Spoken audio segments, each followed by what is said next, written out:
The Mercedes C-Class. Now, having one of these on your drive lets your neighbours know that you have made a success out of your life. It's just so stylish, so sleek, so elegant, and that three-pointed star, well, it's a trophy. It's much better than having something like this. And inside, the car is equally as beautiful. In fact, slipping into a Mercedes C-Class is a bit like strapping on an expensive handmade Swiss watch. And this is not some facade with some cheap quartz movement underneath either, because everywhere you feel, all the materials are very high quality. Mercedes haven't scrimped on cubby spaces either. It's not bad for this class of car. There we go, a little bowl in the side door bin. In terms of equipment, it's impressive as well. All models get a reversing camera, and you also get man-made leather seats. And I know what you're thinking, man-made leather. Believe me, I'd rather have that than the cloth trim you get as standard in an Audi A4. What you want to do though is step up to the sports model, which this car is, because you get extra design trinkets inside the cabin and sat-nav as standard. Though it is a cheapo Garmin sat-nav. Now you control it using this swivel wheel and touchpad, and well, the system's all right, but it's not as good as you'll find in either BMWs or Audis. And you can see our full review of the system by clicking on the card in the top right-hand corner of the screen to see our in-depth infotainment review. Overall then, the Mercedes C-Class is pretty blooming lovely here in the front. As for the back, well, the feeling of quality, that continues. For instance, if you look down here, at the back seats, you have actual folders like in an airplane, not just some nets as you do in other cars. Of course, it's a Mercedes. But in terms of space for rear passengers, yeah, some of its rivals do fare better, such as the Audi A4. I'm sitting up straight, I'm 5'11", and I've barely got enough headroom, so someone over 6 foot is really going to struggle. Also, the middle seat, well, the footwells are quite small. You've got this big hump which takes up a lot of space. So yeah, the middle seat, I think we'll leave that for your intern. So really, overall, there are better cars for taking your colleagues to that insurance seminar.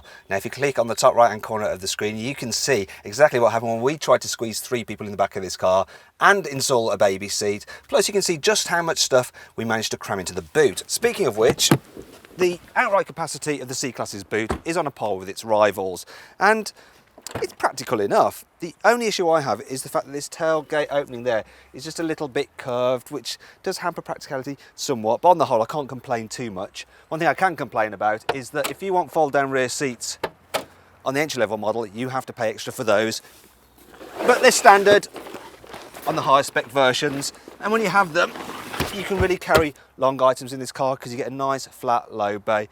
And check this out, right, if you've got feeble wrists and you, oh dear, I can't quite shut this tailgate, all C-Classes as standard get an automated one. So yeah, thank God for that, eh?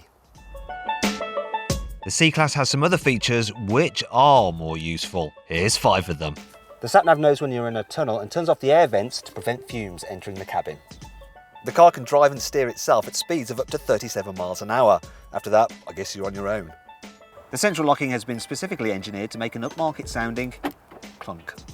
The car can spot if you've entered a no entry and will tell you off for going the wrong way. The high beam masks oncoming traffic to prevent dazzling. The C-Class isn't perfect though. Here's some annoying things about it.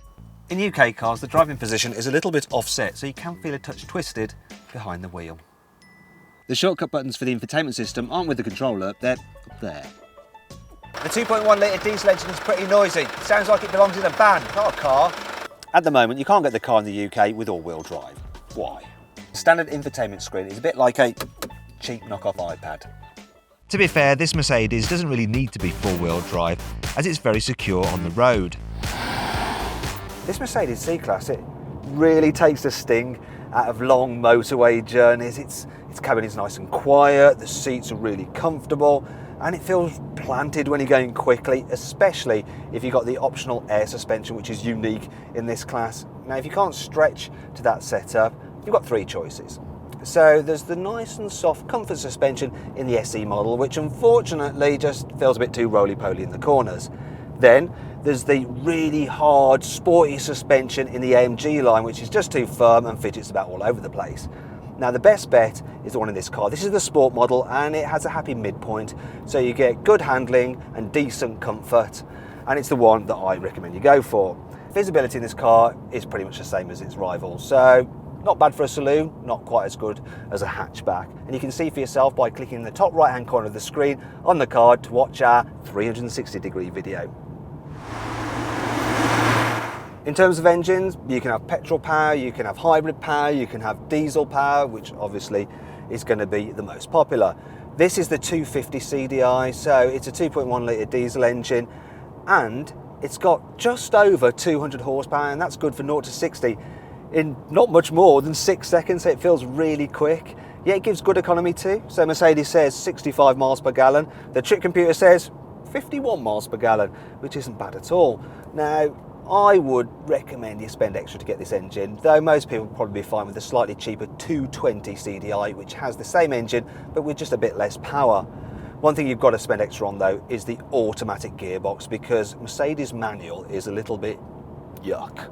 And really, should you have to change gears yourself in a Mercedes? Dear God, no.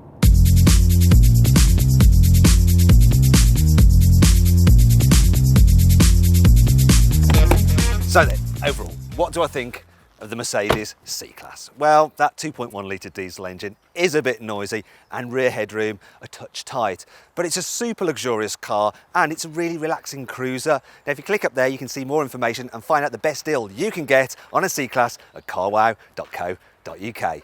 Thanks for watching. Click over there for our group test video between the Mercedes C-Class, the Audi A4, the Jaguar XE and the BMW 3 Series. And if you enjoyed this video, please like it, share it and subscribe to our channel. Now, did you know that the C-Class actually replaced the Mercedes 190 back in 1993 and is now in its 4th generation?